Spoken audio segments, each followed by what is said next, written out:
Syria's kind of disappeared a bit off the front pages after 2 or 3 days of being there. Surely we haven't got such a short attention span that we don't want to talk about it anymore. Oh, well, welcome to 2024, Mike. I think it's a simple case that we're in a waiting game now.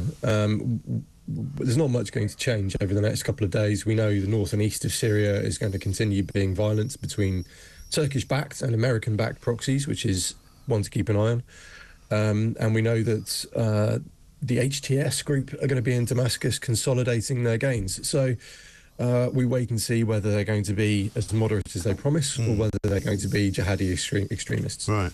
I mean, the sort of the prevailing view seems to be that they're playing a very good game at the moment, but whether it lasts or not is another matter. And also, of course, they don't really control the whole of Syria, do they? No, they don't. Syria is still pretty heavily split into kind of regional ethnic groupings. And so I think the commentary saying like Syria is free or the civil war is over, I think has been pretty inaccurate. As I said, Turkey still have their militia running around attacking the Kurds, and like we've got Jalani's bunch in Damascus who are formerly Al Qaeda, who promised they're going to be normal. But we saw that from the Taliban in 2021, and look where we are now. So my expectations are pretty low.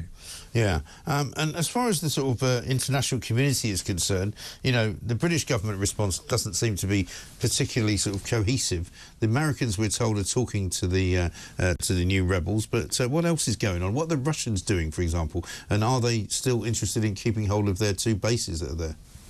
Yeah, so the Russians, I would imagine, are in deep negotiation at the moment. I think their chances of keeping those bases are relatively low. Yeah. As part of their transition from Al Qaeda to Syrian nationalists, the rebels have had a very strongly anti-Russian, anti-Iranian rhetoric. Right. So yeah, Russia will want it, but I don't know whether they'll let them have it. And Iran is the other question, isn't it? Yeah, absolutely. And Iran are in real trouble at this point. That's my biggest concern in the region at the moment, because Iran had a proxy strategy where they were going to get somebody else to fight for them, ringing around Israel for the last 10 years. That's now crumbled. Hamas are neutered. Hezbollah are neutered. Assad is now gone. And with Trump coming in January, Iran are starting to look very isolated, and my big worry would be that they're rushing to make a nuclear bomb before Trump gets into the White House. Is that a real fear, do you think? Yeah, absolutely. They're already at 60% uranium. We know that they've activated their advanced centrifuges, and I'd imagine that the eyes of the world's intelligence agencies are very much focused on those nuclear sites right now. Yeah.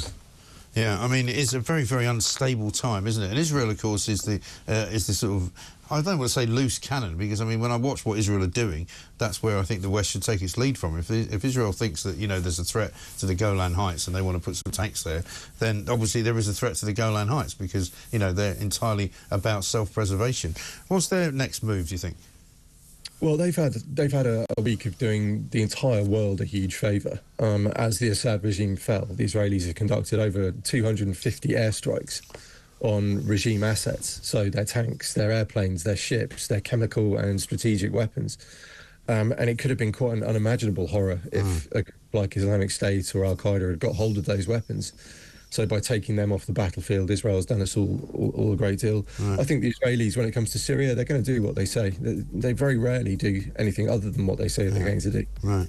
They'll sit on those defensive positions around Mount Hermon and wait and see what happens. Yeah, absolutely. It's going to be a pretty nervy weekend, I suspect. Andrew, good to talk to you. Thanks very much indeed. Former Parachute Regiment officer and research fellow at the Henry Jackson Society.